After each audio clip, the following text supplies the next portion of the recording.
Hey guys, Chilbo here. Alright, welcome to our first round of Fortune and Glory. We are playing the old mob. New mob, the old mob. I guess it's the old mob because it takes place in the 30s. And we've already set them up on the board. Get this out of the way. Show you the board all set up.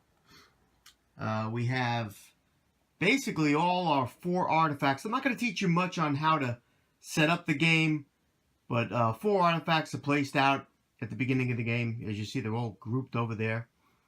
And the reason I have the C, because some of these have letters on one side and some of them don't. What I do is, if there's any special text on the bottom of the adventure, I'll leave a letter up just to show that it reminds me that there's some special text on the card. Other than that, if it doesn't have any special text, I'll just leave the regular colors up. So there's everything. We got a temple over there in I think it's Persia. It is Persia. And we already have Icebox Eddie, who's our main villain. He's over in Persia. And, of course, we have Vanessa Love, who's ready. She's nowhere yet. And we'll put her out when she's ready to go during her phase. We have the Chicago mob headquarters. Always starts over there. They're going to bring more mobsters onto the board. And our randomly drawn hideout. Our first one there is in Los Angeles. Alright, everything else is set up and ready to go. Got all my dice ready to go, and we are playing Mr. Duke Dudley. Drew him at random. He already starts the game with a gear card and a fortune. So there's his one fortune. I'm playing solo. An actual solo game with only one character, Duke Dudley, so we can really concentrate on this guy. I don't know how much I'm going to be able to concentrate, but who the heck knows. Alright, so there's his stats. He gets 5 wounds, and he already starts with a gear. He started off with a revolver. I drew that at random. So his combat is actually a +5, which is pretty cool. Alright, Mr. Duke Dudley, you're ready to go. He starts out in London, and we're ready to go. The first thing, now in a solo game, we roll 2 dice. Alright. If I was to get doubles, that would be a roll of 1, and I would be able to take an event card. But now what we do is I could decide which of these dice to use to move. Actually, where am I going to go? Let's see. Well, first of all, I'm going to take the 4. Now, if I did roll a 1, and I was to choose the 1 to use as a move, I would be able to get the event card. But if I draw, you roll a double, then you could get your event card that way. If you roll 2 1s, you get 2 event cards. So that's how that works. Alright, so I rolled a 4. Now we have to decide where's he going to go. Now, I don't want to be anywhere where a villain's going to come out. They come out to the highest fortune cards. So I know that Icebox Eddie is already on the Mind of the Damned, and I don't want to bother him. Vanessa Love is going to come out.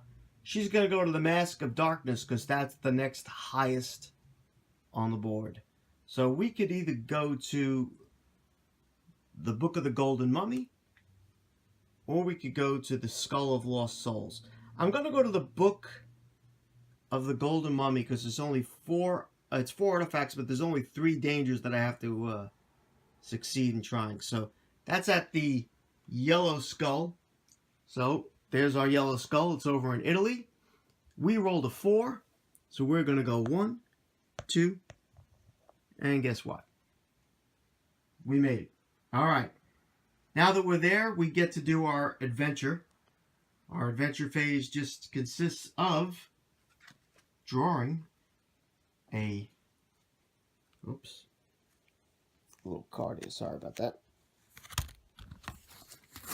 Okay. All right, here we go. Our first danger. Wonderful. Infiltrate the secret Nazi base. Glorious 3. Find an entrance and sneak past the guards or fight your way in. Well, I could fight because I do have a nice fight dice. I got a 5. You know what?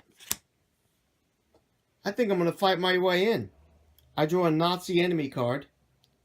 And if I do draw a Nazi, my Patriot skill gains +2 fight dice when in a fight with a Nazi. So, let's see. What is it again? Nazi enemies. So we have to go to the Nazi enemies, not the enemies. And we get to see. Alright, this is going to be pretty much cake. It is a Nazi, as you see, infantry Nazi guard. They are guards. Their fight dice is 3. Their wounds, they only take 2. Guards gain +2 wounds while with an escorted card, and they are not.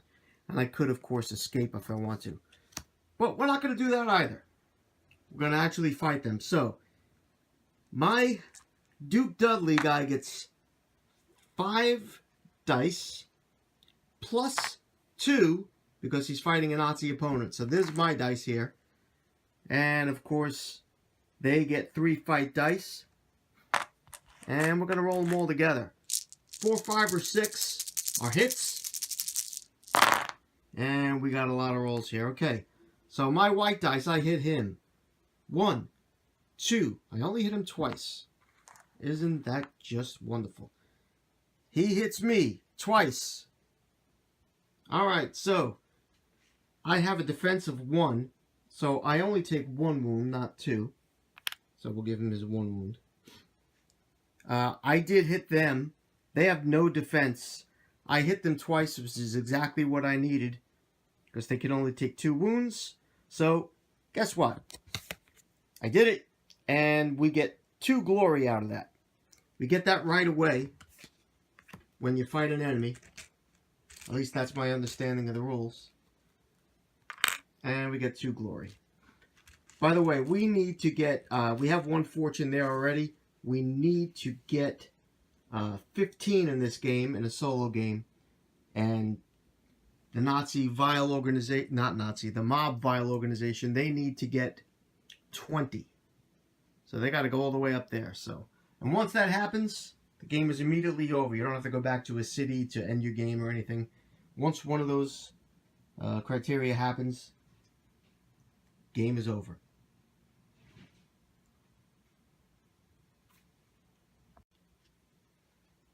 Alright, so we did gain a danger for that.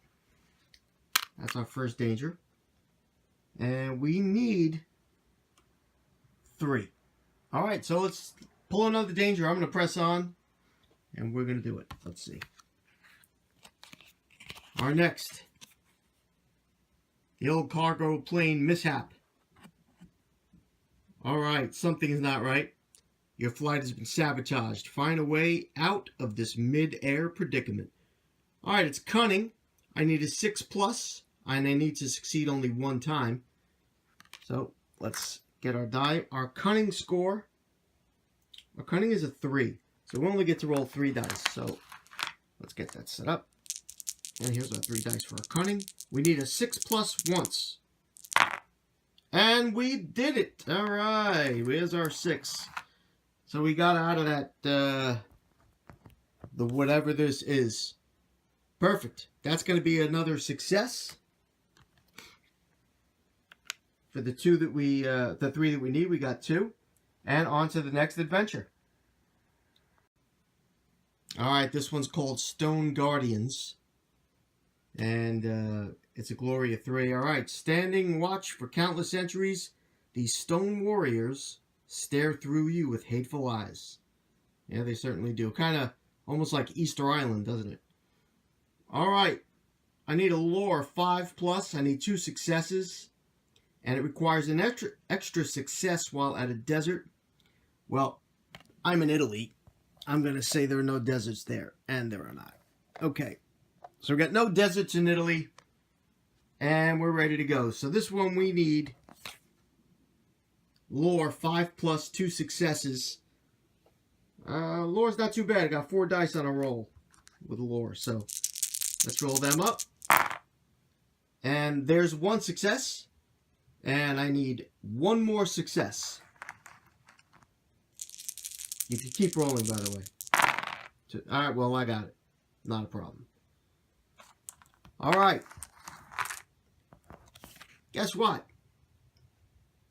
That's another 3 glory. By the way, we had 3 glory also from the plane, too. So, that's 6 glory I am now going to collect. Oops. And coupled with the fight before, that's 8 glory. I can remove these danger markers because I have completely solved or collected that artifact. Get this away. And this is mine. And there's no special text on it. As I said, I only leave the letters up when there's special text like that C. Alright. So now we have that. I think the best thing that we're going to do, I don't like to hold on to artifacts because you could lose them if you fight. What I'm going to do is I'm going to try to sell that as quickly as possible. So if I could get to a major city, which, well, I'm in Italy. There is a city here. It's Venice. But if I can make it all the way over here to Paris, which I can could sell it there and get an additional fortune for it. If I just go to Venice, which is a minor city, well, I guess it is. Sounds like a major city to me, but I guess in this game it's a minor city. So you'd only get the face value, which is 4 fortune for the book. But we're going to go sell it for 5. But that's not going to be until our next turn. Right now, it's the old villain phase. And what the villains do is, the first they do is they draw an event. Which, these are just never good. Okay. Dark Rituals. It looks like a Crimson Hand guy, whatever. But that's in a whole other scenario. By the way, we're just playing the basic game. It's got no expansions to it. This is just as is. If you would have purchased the game, the base. Alright. This card plays on the table. It's going to remain in play. While the villains have at least 1 artifact that's got that little magic symbol on it.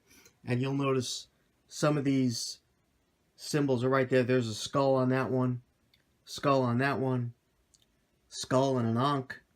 That little temple thing signifies a temple, by the way. Diamonds. Anyway, none of them have that little magic symbol on it, so we'll get to that when we get to it. So right now we're just going to leave this in play, and it does nothing to us. I'll keep it right here off to the side. Alright, now it's the Outpost Phase. Now here's what their outposts do. We got the mob headquarters is going to go first. They're going to roll a 4, 5, or 6. Well, we don't want them to. If they did, a mobster thug would come out into a random city on the board, block my movement, put hits out on me, a whole bunch of stuff happens. Okay, so anyway, nothing's coming out. However, we only have 1 hideout in play, so 1 fortune goes right on the card. And once they get 3, they move up 1 on the Vile Organization track. Alright, so that's where we stand with that. Now the villains do their adventure phase. We have 1 villain out. He's going to go first because it moves from left to right. Icebox Eddie ready to go. He's got a search of 3. So he gets to roll 3 dice. And on a 4, 5, or 6, he gets a success. Now, temples work a little differently. I'll show you how they work. He has no successes, and a 1 gives him a wound. So right away, he gets a wound. We're going to put it on his card. And he's got 1 wound. He could take 6. But every time a villain leaves the board to go back to their base, which is the cards up here, they heal all their wounds. So right now, he's got 1. And he has no successes, so he gets to take none of the fortune off the card. So the fortune isn't really gained when you go sell this. You're not going to go sell this because it's a temple. You take them off the card for every success you get. And in this case, with 3 dangers succeeded, you have to roll for collapse for each 3. So we'll see how that works later on if we ever get to that, which I'm sure we will. So he has no successes and he wounded himself at that temple. Now Vanessa Love is going to go. All we're going to do is take her from the card and we're going to place her on the board. And whatever's left here, the highest, she goes to the highest without a villain already there. So that's the Mask of Darkness because it's got a 5 fortune. And that's in that red. That's over here in China.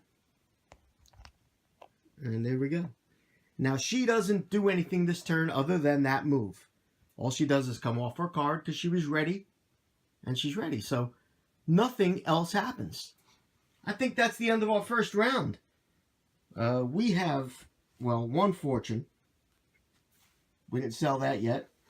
And the mob has 0. That's beautiful. That's how I like this game to start. Alright, but I'm sure it's going to get a lot worse as the game goes on. That's it. Hope you enjoyed turn 1. And stick around for turn 2. Oh, well, what we do also at the end is anybody that's knocked out gets flipped back upright. But nobody's knocked out. And we do have to replenish a card. So let's do that, actually. Okay, I just drew the Tears of Loki. Sorry I had to cut off there because I can't do this with one hand. So we've got the Tears of Loki. It's worth 6 fortune. I only need 4 dangers. And there is text on it. Gear may not be used during this adventure. So what we're going to do is, let's put this here. We'll flip this over to show that it's got some text on it. And I randomly drew, and it was in the Amazon Falls. Now, something else with the Amazon Falls, as you'll see, Amazon Falls is a deep jungle. So in order to find, to start digging at that site, we have to find that deep jungle. And it's on a roll of 4, 5, or 6. So nobody's digging there yet. So once you find it, then you could start digging there for the rest of the adventure. Alright, so really that's it now. We replaced our artifacts. Nobody's knocked out. We have 1 fortune. The mob has 0. And that's it. See you next time on to turn 2. Bye-bye, guys.